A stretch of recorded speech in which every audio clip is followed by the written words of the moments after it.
당신의 연인이 자기가 필요할 때만 나타나고 정작 당신이 필요할 때는 사라져버린다면 그건 당신의 착각이 아닙니다. 회피형 애착 유형 때문에 힘들어하는 것과 당신을 이용하는 것에는 아주 중요한 차이가 있습니다. 그 차이를 확실하게 알려드리겠습니다. 혼란스러우실 거라는 거 잘 압니다. 그 사람의 이랬다 저랬다 하는 행동이 단순히 애착 유형 때문인지 아니면 뭔가 더 해로운 일이 벌어지고 있는 건지 고민하셨을 겁니다. 회피형 애착 유형이 있다고 해서 사람을 이용하는 게 정당화될 수는 없습니다. 하지만 이 차이를 이해하면 몇 달 동안 겪을 혼란과 자책에서 벗어날 수 있습니다. 이 영상이 끝날 즈음에는 누군가가 친밀감을 어려워하는 단계를 넘어 당신의 호의를 이용하기 시작했다는 것을 보여주는 3가지 신호를 확실히 알게 되실 겁니다. 또한 관계를 구하거나 떠날 결심을 하는데 필요한 대화법도 알려드리겠습니다. 제 친구 지은이 이야기를 해볼까요? 지은이는 회피형 애착 성향이 뚜렷한 사람과 연애를 했습니다. 그 남자는 감정적인 대화를 힘들어했고 혼자만의 시간이 많이 필요했으며 약속을 잡는 것도 부담스러워했죠. 지은이는 그걸 이해하고 참으려고 노력했습니다. 하지만 시간이 지나자 불안한 패턴이 보이기 시작했습니다. 그는 자기가 외롭거나 위로가 필요할 때만 연락을 해왔죠. 반대로 지은이가 위로가 필요할 때면 그는 지은이에게 너무 의존적이라거나 바라는 게 너무 많다고 비난했습니다. 문제는 지은이의 연인이 단순히 회피형인 게 아니었다는 겁니다. 그는 지은이의 감정적 배려는 다 받아먹으면서 정작 본인은 아무것도 주지 않았습니다. 친밀감을 어려워하지만 그래도 공평하려고 노력하는 사람과 당신의 이해심을 이용해 먹는 사람 사이에는 큰 차이가 있습니다. 하지만 대부분의 사람들이 모르는 게 있습니다. 연인이 어느 쪽에 속하는지 알아낼 수 있는 아주 간단한 테스트가 있다는 사실이죠. 3가지 신호를 먼저 말씀드린 후에 그 방법을 알려드리겠습니다. 상대방의 의도를 확실하게 확인할 수 있다면 모든 게 달라지니까요. 지금부터 말씀드릴 3번째 신호는 좀 놀라우실 수도 있습니다. 사실 이게 가장 결정적인 증거입니다. 상대방이 정말로 애착 문제로 힘들어하는 건지 아니면 그저 변명거리로 삼고 있는지 보여주니까요. 하지만 먼저 3가지 신호를 차근차근 설명해 드리겠습니다. 첫 번째 신호는 바로 일방통행식 지지입니다. 상대방이 지지가 필요하다는 것 자체가 문제는 아닙니다. 누구나. 그러니까요. 진짜 위험 신호는 지지가 한쪽으로만 흐르고 상대방이 이런 불균형에 대해 전혀 신경 쓰지 않을 때입니다. 회피형이라서 표현이 서툰 사람도 좋게 이야기하면 노력하는 모습을 보입니다. 하지만 당신을 이용하는 사람은 방어적으로 나오거나 변명을 대거나 오히려 당신 탓을 할 겁니다. 어떤 친구가 전 남자친구 이야기를 해줬는데요. 그 남자는 회사에서 스트레스를 받을 때마다 전화를 걸어 몇 시간이고 하소연을 했다고 합니다. 하지만 정작 친구가 집안일로 힘들어서 전화를 걸면 나는 감정적인 건 잘 못해. 그런 건 내 친구들하고 이야기해. 라고 딱 잘라 말했다는군요. 차이가 느껴지시나요? 그는 감정 표현이 어렵다고 말한 게 아닙니다. 너의 감정은 내 알 바가 아니다. 라고 말한 겁니다. 이 패턴이 정말 무서운 이유는 관계만 망치는 게 아니라 당신이 자신을 바라보는 방식까지 바꾸기 때문입니다. 대부분의 사람들은 서서히 자신의 욕구와 직감을 믿지 못하게 된다는 걸 깨닫지 못합니다. 이 심리적인 상처로부터 자신을 지키는 방법은 잠시 후에 알려드리겠습니다. 2번째 신호는 감정적인 위험 부담은 지지 않으면서 당신의 감정 에너지만 가져가는 경우입니다. 이건 좀 교묘할 수 있습니다. 그들도 자기 이야기를 하긴 하니까요. 하지만 어떻게 이야기하는지 잘 보세요. 당신을 이용하는 사람은 오직 자기 이득을 위해서만 이야기합니다.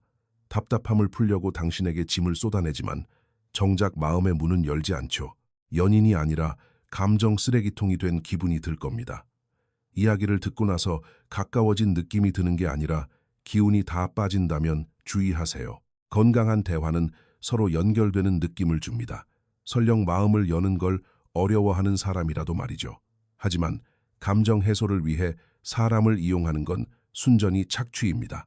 건강하게 마음을 나누는 사람은 당신의 조언을 소중히 여기고 고마워하며 대화 후에는 더 가까워진 느낌이 듭니다. 반면 당신을 이용하는 사람은 당신을 그저 스트레스를 흡수하는 스펀지 취급합니다. 조언은 무시하고 고마워하지도 않으며 당신을 지치게 만들죠. 회사 욕을 매일같이 하면서도 정작 당신의 의견은 묻지 않고 자기 기분만 풀리면 아무 일 없었다는 듯 행동하는 걸 잘 지켜보세요. 진정한 정서적 교감은 상대가 회피형이라 해도 당신이라는 존재를 중요하게 여깁니다. 누군가를 이용하는 건 당신에게 아무런 영향도 받지 않으면서 기분만 풀려는 이기적인 행동입니다. 세 번째 신호이자 가장 결정적인 증거는 바로 애착 유형을 무기로 삼는 태도입니다. 자신의 회피형 성향을 고치려고 노력하는 게 아니라 당신의 요구를 막아내는 무기로 쓰는 거죠. 진짜 회피형 때문에 힘들어하는 사람은 이렇게 말합니다. 내가 이런 게 좀 서툴러서 미안해. 그래도 노력해 볼게. 라고요. 자신의 문제를 인정하고 당신 탓으로 돌리지 않습니다. 하지만 당신을 이용하는 사람은 애착 유형을 무기로 휘두릅니다. 나 원래 이런 거 알고 만난 거 아니야. 난 감정적인 거 못한다고 했잖아. 왜 나를 바꾸려고 해? 라며 방어막을 칩니다. 차이가 확연하죠. 한 사람은 내가 이게 좀 힘들지만 당신을 아껴라고 말하는 것이고 다른 한 사람은 난 원래 이러니까 꼬우면 네가 참아 라고 말하는 겁니다. 실제 예를 들어보죠. 여자친구가 우리 사이가 좀 멀어진 것 같아 라고 했을 때 민수는 이렇게 말했습니다. 나 회피형인 거 알잖아. 감당 못하겠으면 우리가 안 맞는 거겠지. 이건 무기로 쓰는 겁니다. 반면에 이렇게 말하는 사람도 있죠. 요즘 내가 좀 무심했지. 이런 게 나한테는 정말 어렵지만 네가 멀게 느껴지는 건 싫어. 우리 둘 다에게 맞는 방법을 찾아볼까? 차이가 보이시나요? 한쪽은 책임을 피하려고 핑계를 대고 있고 다른 한쪽은 힘들어하면서도 여전히 상대방을 배려하고 있습니다. 결론은 이렇습니다. 누구나 관계에서 어려움을 겪습니다. 회피형 애착을 가진 사람들은 친밀감과 마음 여는 걸 힘들어하죠. 그건 그들의 잘못이 아니고 그들이 나쁜 사람이라는 뜻도 아닙니다. 하지만 어려워하는 것과 그걸 핑계로 사람을 이용해 먹는 건 완전히 다른 문제입니다. 그 차이는 당신이 불공평하다고 지적했을 때 그들이 어떻게 반응하느냐에 있습니다. 진짜 노력하는 사람은 미안해하며 고치려고 할 겁니다. 하지만 이용하는 사람은 화를 내거나 방어적으로 나오거나 말을 꺼낸 당신을 나쁜 사람으로 만들 겁니다. 자, 이제 아까 약속드린 테스트 방법입니다. 이 신호들이 보인다고 해서 당장 헤어져야 하는 건 아니지만 경계선을 긋고 반응을 지켜봐야 합니다. 이렇게 말해보세요. 친밀해지는 게 너한테 어렵다는 거 알아. 그리고 돕고 싶어. 하지만 나도 이 관계가 공평하다고 느끼고 싶어. 내가 힘들 때 네가 곁에 없으면 나도 상처받아. 우리가 균형을 찾을 수 있을까? 그 대답이 모든 걸 말해줄 겁니다. 당신을 아끼는 사람은 힘들더라도 노력하겠다고 할 겁니다. 당신을 이용하는 사람은 변명을 늘어놓거나 화를 내거나 그런 걸 바라는 당신을 이상한 사람 취급할 겁니다. 이 과정에서 당신의 자존감을 지키는 방법이 있습니다. 대화를 하기 전에 불공평했던 구체적인 사례들을 적어두세요. 당신을 이용하는 사람들은 종종 당신의 기억이 틀렸다며 가스라이팅을 하려 들거든요. 적어둔 기록이 있으면 흔들리지 않을 수 있습니다. 상대의 애착 유형을 이해한다는 건 더 배려하고 소통하자는 뜻이지 부당한 대우를 참아내라는 뜻이 아닙니다. 상대의 어려움을 기다려줄 수는 있지만 기본적인 존중과 주고받음은 있어야 합니다.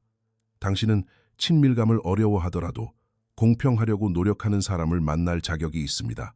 애착 유형을 함께 풀어갈 숙제로 여기는 사람을 만나야지 그걸 면죄부처럼 휘두르는 사람을 만나서는 안 됩니다.